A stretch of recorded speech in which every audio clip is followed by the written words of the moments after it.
I'm Joel Gunderson. I'm Adam Rack, and welcome to Winesplained. We're Joel and I both run a winery here in Portland, and we get a lot of questions about sustainability, the wine industry, and sometimes we don't have the answers. So this is us getting back to you. Yeah, this is us fumbling through the answers. Yeah. And we're on a kind of multi-part discussion about exclusivity within the wine industry. And we are incredibly excited to have Cristina Gonzales with us here today. Thanks. Cristina is the owner and winemaker for Gonzales Wines. And she is also a board member of AHIVOY, the Oregon Wine Board, and Women Owned Wineries Directory. And I'm like tired after like listing all of those things off. My plate is full. Yeah, I know. I feel like it's one of those things where you are building vision, and that's really awesome. I am. I'm trying to create a strong foundation. Yeah. Mm-hmm. Yeah. And so, as we kick off this conversation, I think probably the best way to enter into talking about exclusivity in the wine industry is just to jump into your story and hear a little bit of your background, how you came into the wine industry and some of the challenges presented to you and how you have worked through them. And I think you had mentioned your starting point was around 2006. Yep. In California.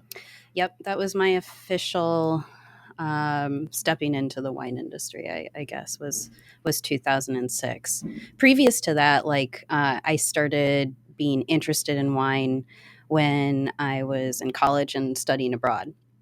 And it was while I was studying abroad in Argentina, and I was a backpacker, and I had to renew my tourist visa because I was living in Chile. And we would just go to Mendoza to taste and renew our tourist visas. And that's awesome. Did you just pop right over? Like, did you fly into Argentina, or did you? No, we would take the bus. Oh my goodness! No, we would bus in there. Yeah. I think from Santiago, it was only 4 hours, so it wasn't bad. And Argentinian buses and Chilean buses are really, really nice. So it's like being on an airplane, anyways. But so we would just go and taste wine. And it was, for me, the whole, where I became really intrigued with wine. It wasn't like a bottle. It was the whole sensory experience for me. It was the people, it was the music, it was the smells and the wine. It was an Argentinian steakhouse, and, you walk up and you ask for your cut of meat, and it was just like the house Malbec on the table. But it was that whole experience of really the food and the wine and the people and everything about it that just really caused me to really just fall in love with wine. That was the allure of it. And then when I came back to the country, and I was honestly still looking for just ways to travel, because I'm a gypsy at heart, and I have a lot of wanderlust, and I'm constantly antsy to experience and travel to new places. So that was like the main motivation of wine, was number one, combining those passions of food and wine together, like that alchemy of that experience in the body, but also looking for ways to continue to travel. And if you're in production, and you can harvest hop. So, right. At that point, back in the early 2000s, it was easy, and it was cheap, and, I was still in my early 20s. And so why not? But when I came back, my parents lived in Santa Rosa, which they still do. And so I just started tasting a lot of wine. My mom was in a wine club, and I was like, I think I want to do this. And so I got a job in a tasting room, Motion Vineyards in the Russian River Valley, focusing on Pinot and Chardonnay. Russian River is really known for their Pinot Noir. And so I just started in the tasting room and kind of worked my way up from there. I still don't have, any formal training in it. I took some classes at Santa Rosa Community College in viticulture and sensory analysis. But most of my training, my background has been on the job, whether it be harvest hopping internships or just working at different wineries. Harvest hopping. That's what in the world is harvest hopping? What is that?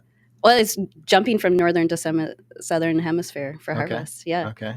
So yeah, I went to Tasmania, and I was in Victoria, in Australia, and then my first harvest and why I actually ended up moving to Oregon was in 2007 at Willakenzie, and then I went back to California again, and then I got offered a job in the Patagonia, but that didn't pan out. So then I just made my way here, and so I moved in 2009. That's awesome. And that's the first year that I made my very first wine, which was garage wine Malbec from Yakima Valley. Actually, garage wine. Yeah, it was. Yeah. I was like able to process it at the winery I was working at the time with a friend of mine, because we both had this love of Malbec, but we could only process it there. Like we had to take it back to his garage in McMinnville. Sure. And so that's how we finished it out. We rented a basket press and we aged it in his garage because we both worked at the winery together. We bottled it in his garage, and then in 2010 is when Gonzales Wine Company was really born. And that was my first commercial vintage. Wonderful. Mm-hmm. So you kind of came into wine from this very romantic experience down in Mendoza, and it totally was romantic. And it created like this romantic vision around wine, I imagine. Like and this sense of place, and that was fueled by this sort of wanderlust. And you became this sort of I did become like a wandering winemaker for a while. Yeah, I think back in the day they called them flying winemakers. Yeah, when you would go down, that's what when you go and go back and forth between the. See, but I thought you needed the title of like winemaker. Yeah, like for me, it was always like I was an intern. Yeah, yeah. You know? So was there this moment? Was it 2006? When was it that the sort of was there this moment when the sort of romantic vision became interrupted by the sort of like nitty gritty reality of wine culture, or did? Oh yeah, well it came down to a screeching halt the minute that I stepped foot into the cellar. Okay. Yeah. Well, so when I was working in the tasting room, I had kept on asking the winemaker, like, hey, I'm really interested in production. Like, is there any way like I can come back and help? And one of the guys working in the cellar would have me come back and like pull samples. So like I kind of got like, and I think like for a lot of women, like initially, like that's like their segue is like through the lab and like lab analysis. I think now obviously things are different, but I would say, almost 20 years ago now, like it was still like if you were going to be in the cellar, they didn't think that you could handle it. So you kind of like you started in the lab. So I was like, I would pull samples, and then I was helping with bottling a little bit, like in the vineyard. They knew I spoke Spanish. So I would, converse with, our vineyard workers out there. And so, that, I would do a little vineyard work. But, my place was in the tasting room. I wasn't going to get a job in the cellar. But then I did actually, through networking and connections, I did get a job in the cellar. And I started as a cellar hand at White Oak Winery in Alexander Valley. And I went into that being like, yeah, I've got some cellar experience. I know how to drive a forklift for sure. And then like my first day, they asked me, when it was just like some empty bins. So when I think back on it now and it's just like some macro bins, I'm like, totally could have done, but I hadn't been on a forklift at all. And I was like, yes, I can totally do this. And then they figured out very quickly that I couldn't. But I learned very, very quickly.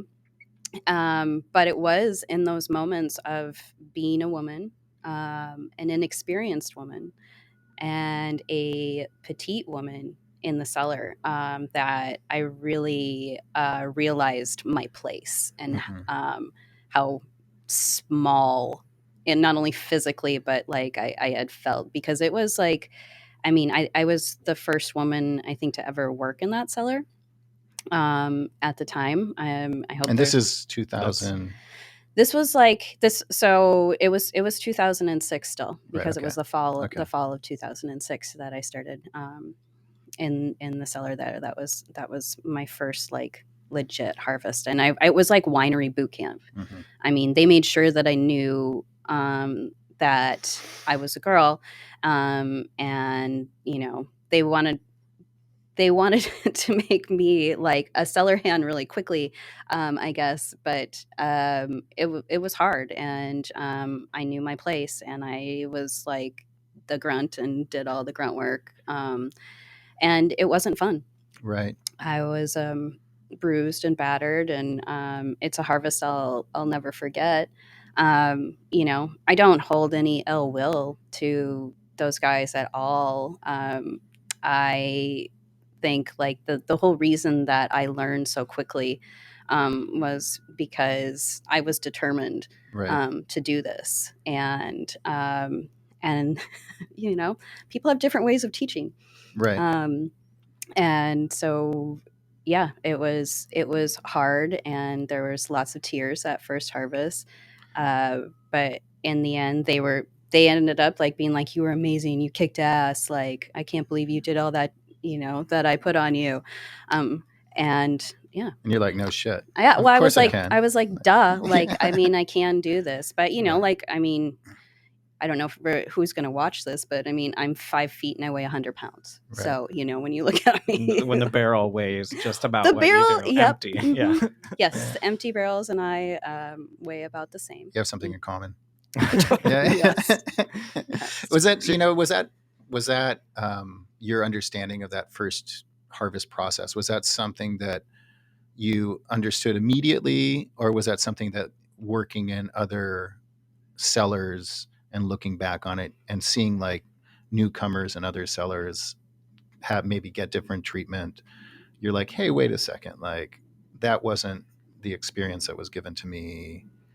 Yeah, I mean, it was kind of like the good old boys. Like, Yeah. I really do it, and I think we talked a little bit about this before, but like I feel like there's two different schools of winemaking still, and in California and in Oregon, there are very different ways that the industry conducts itself. And I think still in California, and I think this is also just given the history of the industry, the longevity of the industry in California compared to Oregon, is that it's been around a lot longer. But I mean, it definitely has that good old boy feel, and a lot of, you know, rich white man money, right, that started it. And I think that that's still evident, granted changing, but whereas, you know, in Oregon, it has been a different experience. So that, did you really notice that your first year up here with Willamette?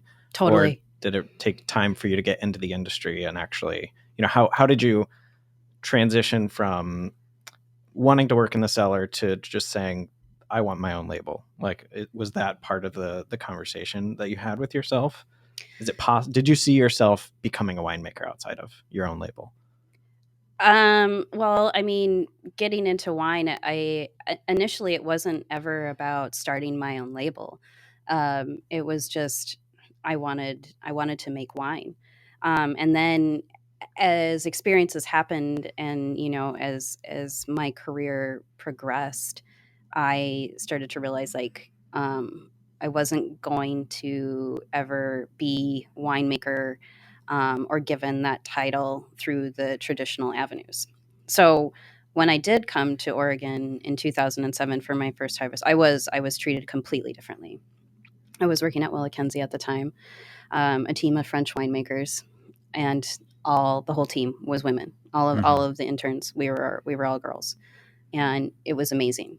I had never been I don't think I had been given that kind of respect. And I had already I had worked in Australia, and there was definitely women down there that I worked alongside with. But just bringing it like to California and Oregon thing, like I was definitely treated way, way, way different.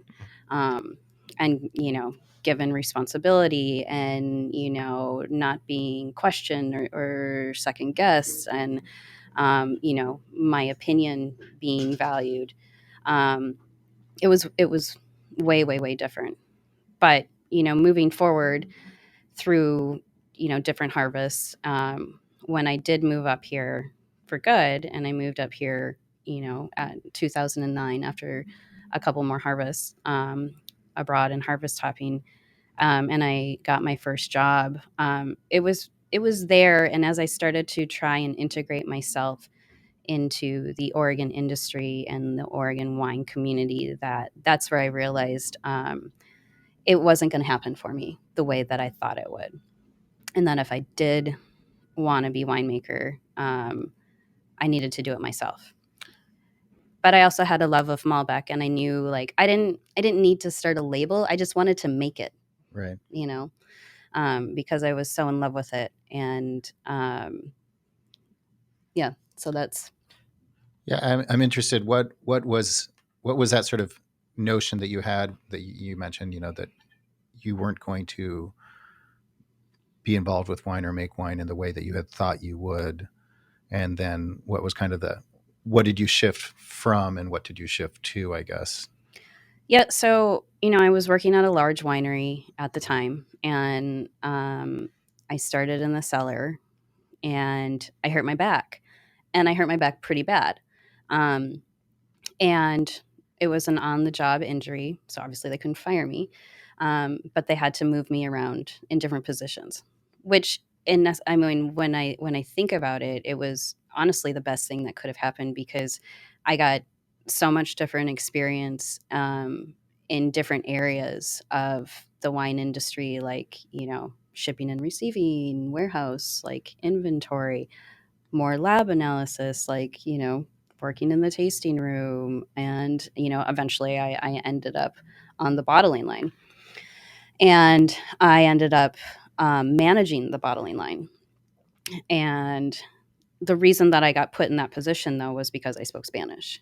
Oh, wow. And I didn't I worked the bottling line, but I wasn't the master and the mechanic on the bottling line. Like it was more of I was put in a position because English was my first language, but I could still speak Spanish.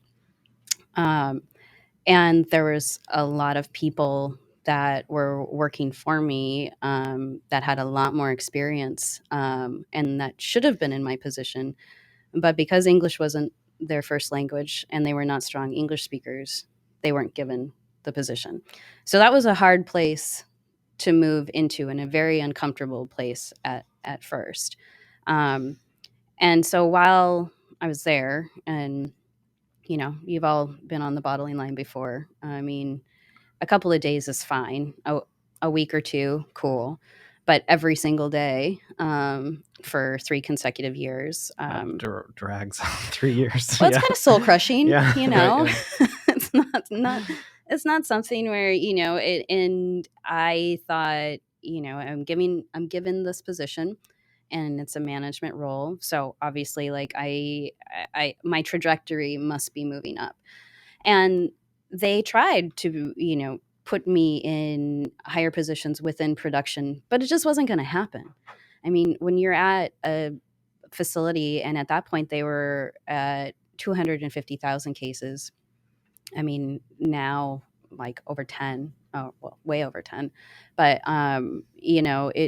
you have a team of winemakers, and I like not having that degree, that formal training put me at a disadvantage. Like I could have, done everything within the cellar and within production, and I still don't. I wouldn't have been winemaker. I would have gotten as far as probably cellar master. Right. And so that was kind of like the turning point of this isn't going to happen for me here. So I need to do my own thing. I mean, so we talked in the previous episode with Erica, you know, there's all those hurdles on the side that she had, but I imagine there's plenty more when you're starting your own label, just purely because of what the wine industry is now. So what are some of those obstacles when you were trying to develop your label? You know, how could you access fruit when you're just starting with a small batch every year? Well, I mean, I think a lot of the obstacles I first faced were just the paperwork, just to, register a business, register the as an LLCC, then go through all the hoops of the OLCC, your TTB, like that. Initially, just learning the groundwork of starting your own label. That was eye opening for me, and just like I said, lots of paperwork and making sure that I had all the boxes checked to even start. I mean, I had made a wine already, but I wasn't, it was like I said, it was like this was for friends and family. It wasn't going to be something that I was going to be selling on the shelves. So that initially was, the first hardship was just filling out all the paperwork and making sure it was all correct. Because at the time, I mean, well, still like, your winery application is just, it's kind of insane. You're signing away your life, Yes. basically. But then after that, like I had, and it was all about networking, and I really still think like it still is about networking. But as a small producer, it becomes really hard when you don't know a grower previously, or you don't have any kind of connection to them, and you're just asking for a ton of fruit. To have them pick that for you, to have them farm that for you, to have them, are you going to go pick it up, or are you going to go deliver it? Like, you're kind of at the mercy of the grower, and if he's willing to be flexible and to work with you. I mean, I noticed you said he. Just starting right off the bat, Mm-hmm. I don't know any female growers really. So this is the man's world. This is farming. This is. Mm-hmm. Yeah. I mean, like I said, Oregon has been way more open to women, and I think more inclusive. And, we do have, we've got Lee Bartholomew, she's amazing. And there are other women growers. But yeah, all of my interactions have been with men. I have not worked with a woman grower to date yet. Oh, wow. Okay. Yeah. But I mean, it's an expensive industry. So yeah. Yes. So getting started, like, purchasing that first lot of fruit, were you lucky enough to have someone supporting you already? Did you go out on your own and have savings? It was all savings. I mean, everything, my whole business has all been financed by me and my parents. Right. So they are my angel investors. and my support team, and right now they're in my garage right now separating glass. So I have enough glass. Getting ready for bottling For next week. bottling. Yeah, that's awesome. Yeah. That's awesome. But yeah, it's very much still man's world. So at the time that you were kind of trying to open doors here in Oregon, you're also still connected to California. Is that correct? You were still doing. I wasn't doing winemaking there yet. So when I moved up in 2009, so from 2009 to 2013, I was here in Oregon. Okay. And that's where Gonzales Wine Company started. Okay. And so I was making wine at a friend's winery. And that's kind of like how I have subsisted for this long, is, making wine with friends. And so you're talking about accessibility to grapes, like, going out on your own and getting a ton is a lot harder. But if you've got friends who are, getting grapes from, same vineyards or close, like it's much easier to go in like that.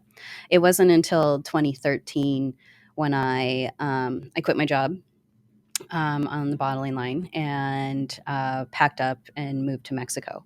And so it was in 2014 that I started making wine in California for a number of years. Okay.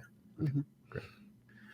So, I mean, I think one of the, the sort of like underlying things that keeps coming up is, talking about barriers to entry.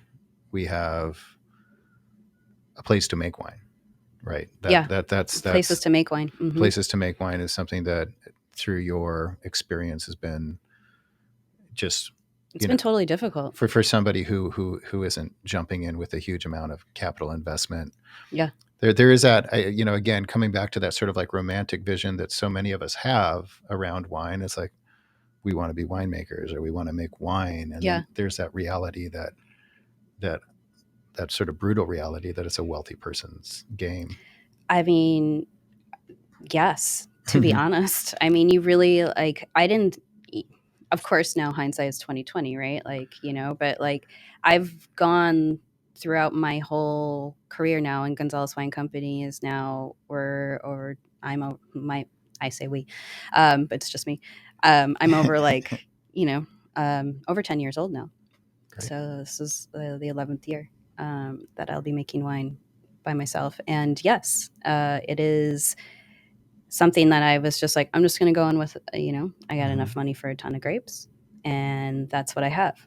And then you're like, oh, but then you have to pay for space and then you have to pay for glass and corks or capsules, which I've never used, screw caps and labels, there are so many costs that you incur that I think for somebody to start, and I see this all the time,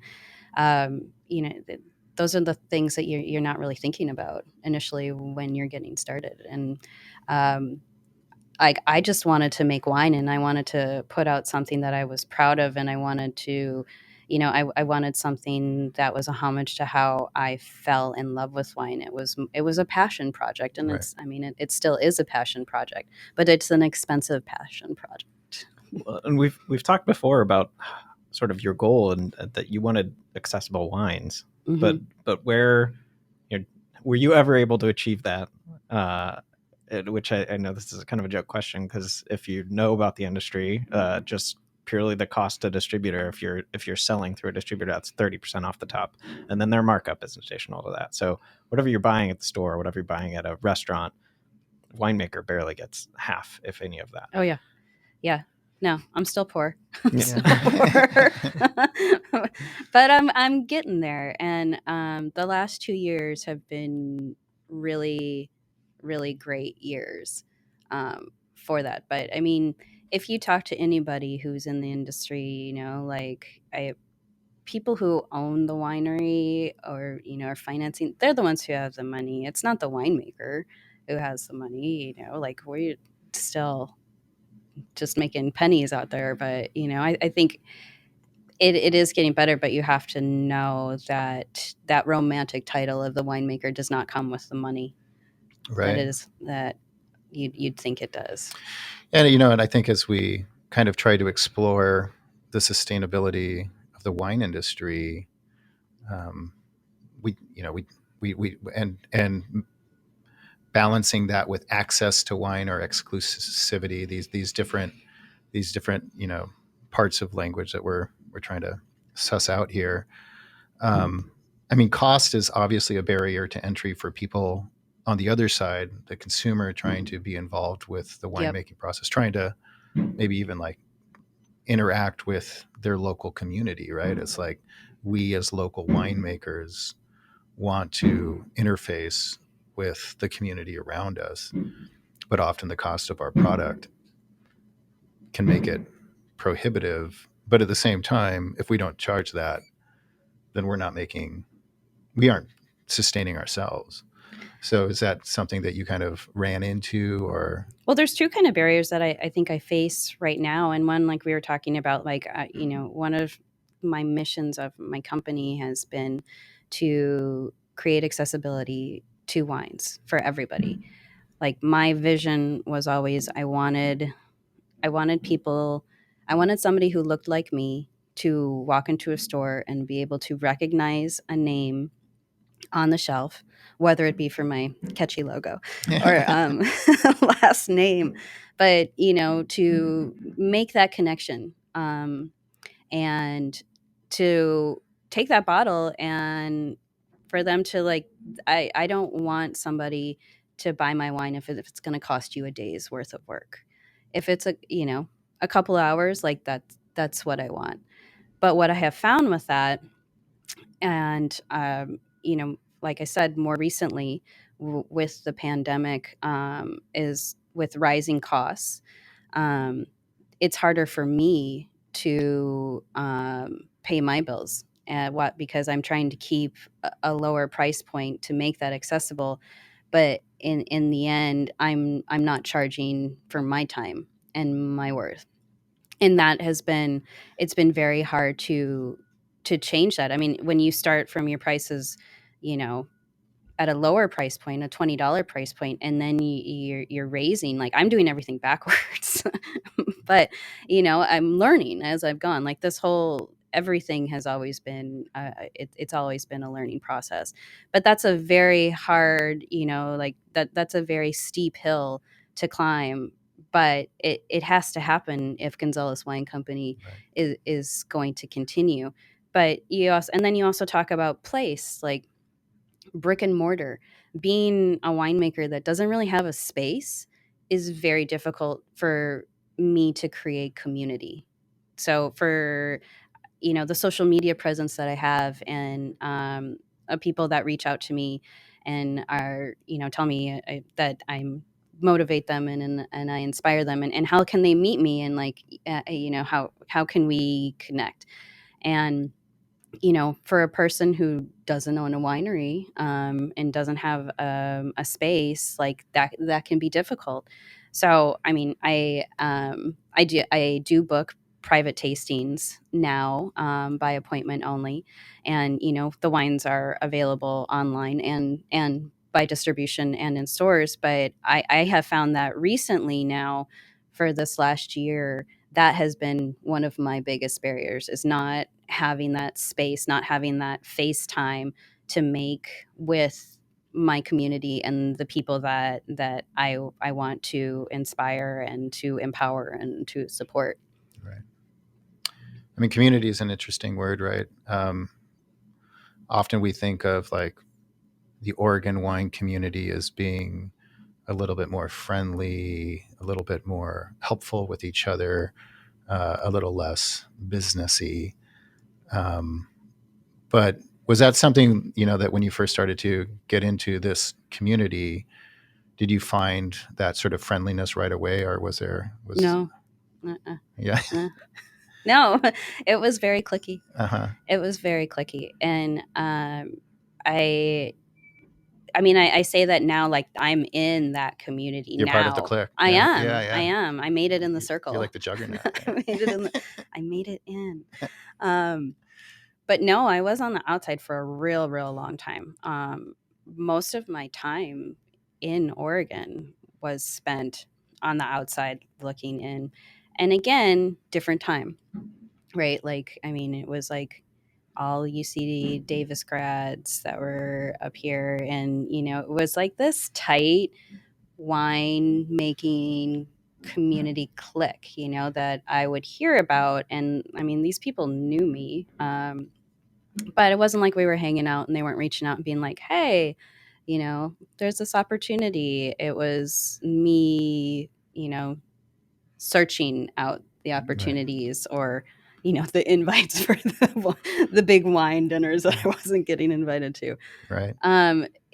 When I came back to Oregon and to the country in 2016, I think that's when things started to change. And there was a big turning point when I got divorced and started to really take my brand and myself more seriously, that I think doors started to open. a little bit more for me. And maybe people started to take me more seriously also. And so they noticed your investment into it. They said, this person is actually serious. And do you think there's a catch-22 in that? Like maybe if you had been invited in earlier, that would have prompted, like an investment on your part? Or? Yeah, I think things would have been differently had I had been quote unquote accepted into the community a bit sooner. But like I've always been here, just in the background. It wasn't probably 2019. I would say I really made it in. And I have to admit, like my view of the Oregon wine community, like I don't think of Oregon winemakers as this like big group of UC Davis grads coming up here. I mean, I know that is prevalent if you actually go down to the Willamette Valley. I think for me, a lot of and I am part of the clique, right? But I mean, part of my experience is and a vast majority of it is people who are self-made winemakers who have come up kind of through a sort of narrative that you've described yourself coming up through. And like, do you think there is that sort of tension between, I'm not trying to create a fight where there isn't a fight, but between like those who have built a space for themselves through the cellar and cellar work versus those who have kind of come in through that sort of gateway of formal education?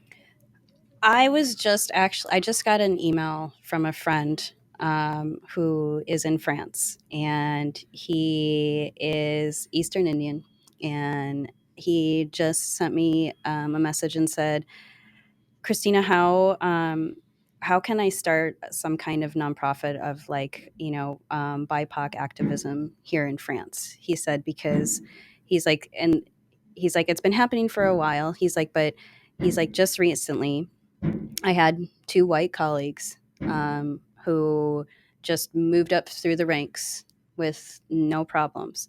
And this is, I don't even know if this has anything to do with degree, but I think more just skin color. And he goes, I'm not mad at them. And he's like, I'm happy that these people got moved up. But he's like, here I am, 12 years pushing shit up the hill, and I'm still here. So he's like, I know you're involved in these different organizations. Like, what do I need to do? Right. How can I help? So, and he has a degree. I mean, he studied in New Zealand, and he's a very amazing, talented person. So no, I don't think it totally has to do just with the degree. I think it is, based on gender and on race and economic background. Yeah. I think those are all big factors of it. And when I do think that looking different can still be a disadvantage, and we've been seeing that the last couple of years with all the new organizations and BIPOC organizations and nonprofits that have come up to try and create more diversity in our industry, because it is a white male-dominated create industry. More access and agency, right? Yeah. So, speaking of that, I think you want to talk about. We would love you to talk about a little bit about AHIVOY and what they're out there doing. So I think that ties in with a lot of what we've been talking about. Yeah. So what does your role there as on the board, and then what are they doing here in the Willamette Valley? What are they doing? So AHIVOY it was founded in 2018 by Sofia Torres McKay, Miguel Lopez, and Jesus Guillen, who is since passed. And they wanted to start an organization to help vineyard workers. They would go into the vineyard and, speaking Spanish, talking to the vineyard workers, and they've, people who have been working with the vines and in the vineyards for over 20, 30 years. And, some just still didn't really understand what they were doing, and others who would have this massive amount of knowledge and wisdom, and no way to really convey that to, say, be it the vineyard owners or the winemakers. And so they just wanted to do something to help to empower vineyard workers to know that their skills, who they are, their work is acknowledged, respected, and it means something. And for them also to know that there are other avenues in the wine industry, not just in the vineyard. So AHIVOY is a education program that works in English. It's an English immersion program where vineyard workers are receive scholarships to attend classes at Chemeketa and at Linfield in viticulture, in enology, in marketing. They can get their W set if they'd like to. They get their server's permit. They learn what it takes to start your own label, how to start your own label, and in the process are gaining English skills and other skills just to put them in a place where they do have more accessibility to other avenues, whether it be in the wine industry or in other industries. Granted, we would love for them to stay in the wine industry, but what we have seen is just this empowerment, this confidence that our students have had after being in the program, where they want to go back and get their GED, or they want to start taking viticulture classes like at Chemeketa. They want to start taking English classes. So it's a whole program to help vineyard workers step out of the vineyard and know that there are other places in wine for them. Right.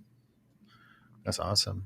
Yeah, it is. It's great. I imagine there's going to be a huge amount of wealth of knowledge coming from this community of vineyard workers to the rest of the Oregon wine community, because these are people that have had such interface with the vines. Well, tending the vines, and I think for me and my label that that not only is it something that I'm very passionate about, given my background with grandparents and my dad, who were migrant farm workers, but so it's a passion in itself, but also for me, what I really realize is there is an energy that goes into the vines, and this is part of my woo-woo. But when you have people that love and understand what they do and care about the land and the vines, I think it produces better wine. That's awesome. Yeah, and you can learn more about AHIVOY going to ahivoyorg.org, and that's AHIVOY Oregon.org. Doing a lot of strong work in the community. Yeah. And I think we have some wines in front of us too. And time to sip. Yes. Yeah, we do. You're going to tell us a little bit about... Do you want to start with the Malbec or the Petit Verdot? Let's start with the Malbec first. Yeah.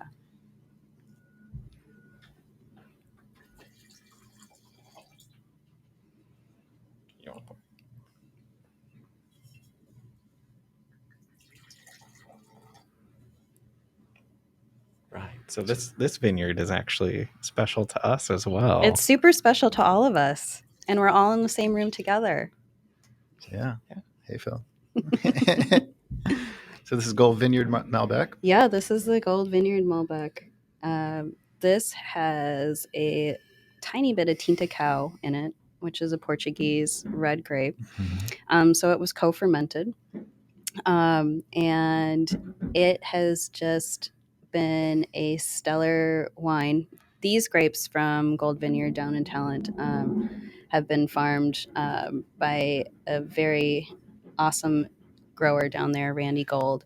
And I started working with Randy in 2010 and reconnected when I moved production fully back up to Oregon in 2019, and I was able to source some of his fruit again because, again, he's flexible with working with small growers and, just getting 1 ton here or there.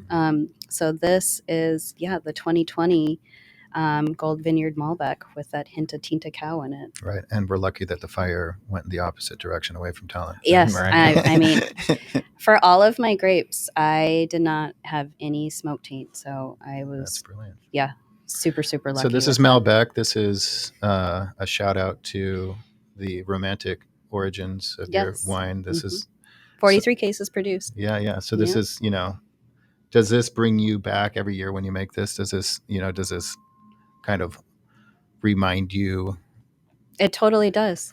Yes. Because, so when I love fermenting Malbec grapes.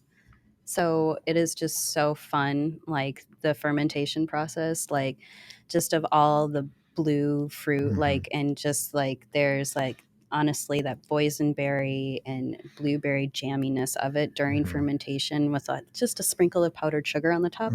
That is just, it's so lovely to work with. Right. And as it's fermenting, more so as it ferments, does it bring me kind of back to the Argentinian Malbecs, and it's just so much fun, and it is kind of like time traveling. But then as it ages, I'm just I really like to retain the acidity because I do want them to be food friendly wines. So I think that just adds to help it age beautifully, and it just becomes more elegant. Do you find any? Are you find? I mean, there's a new generation of Mendoza growers right now that are really like understanding that we don't need to dump Malbec in a bunch of 200% new oak and let it shine like this. And I mean, this is beautiful. It really lets the fruit shine through. And right. And that's kind of like my whole thing is using neutral oak. I don't have any new oak. I mean, part of that is budget, but part of that is just like, we don't tell people. But that is just, I mean, I've just never been drawn to that. Yeah. I really do believe in just showcasing the fruit. Yeah. So yes, it's very fruit forward. Fantastic. And next we have the Petit Verdot from Oasis Vineyard. So Oasis Vineyard is located in Prosser, Washington, still considered Columbia Valley AVA. So this is my second label called The Revolutionary, and it's a label that I started in 2014 with the birth of my son. And at the time I was making wine in California, and they had a couple of rows of Petit Verdot, and I was like, okay, well, let's just give it a whirl and see what happens. And so I made a ton of it, and it turned out so wonderful that I just decided originally I just wanted my son to have a birth wine, and it just aged so well and turned out to be such a good standalone wine that I just decided to continue. And so now I make a Petit Verdot every year. On the front of the label, you can see that's Emiliano Zapata, and he was a Mexican revolutionary that fought for agrarian reform and indigenous rights. And my son was born in Chiapas, Mexico, where the Zapatista movement started, and their inspiration was Emiliano Zapata. So this is a wine for our culture, and heritage, and where he was born, and also for me, a Mexican American, and my dad his first name is Emilio, so it kind of like all worked together, and now all the proceeds go to my son's future education fund. So this is supporting his college fund, well, or education fund, right? Yeah, that's why I say education instead of college, because I'm like, I don't even know if college is going to be around like when it's ready for him to go.